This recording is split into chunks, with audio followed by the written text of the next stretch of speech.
At first, Bella thought it was Paula snoring, but then she realized Paula doesn't snore.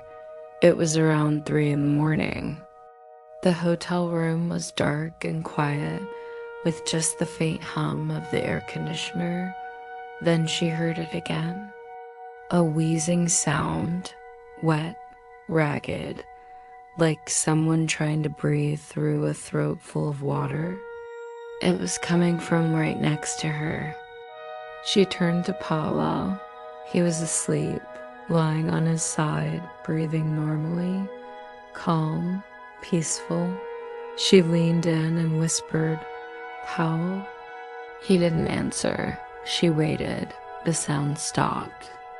Maybe she was just tired. Maybe she imagined it. Bella lay back down. But then she heard it again. The same wheezing sound.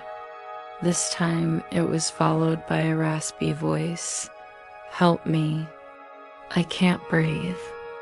The voice was so close, too close. Like someone was lying between her and her husband. She screamed. Paulo jolted awake beside her, grabbing her arm. He asked her what happened. "There's someone in the room," she said. "I heard him saying he can't breathe." He looked around, still half asleep and confused. There was no one else inside the hotel room. He suggested she probably had a nightmare, but she knew she didn't. Something was wrong with that room. She begged him to go downstairs with her and asked to switch to a different room. She didn't want to stay there another second. They went to the front desk.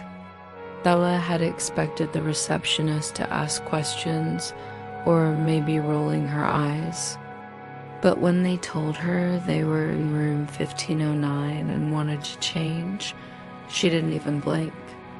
She just said, "All right," and handed us a new key card. No hesitation, no surprise, no question. Like it wasn't the first time someone had asked to do the same. The next day, over brunch, they met up with one of Paula's Malaysian friends. They told her what happened, half joking, trying to make light of it. The friend went quiet. Then she said that hotel was used as a quarantine center during the early days of COVID. Before vaccines, whole floors were converted. A few people didn't make it. She didn't need to say anything else. Bella didn't need to hear more. It made sense in the worst possible way.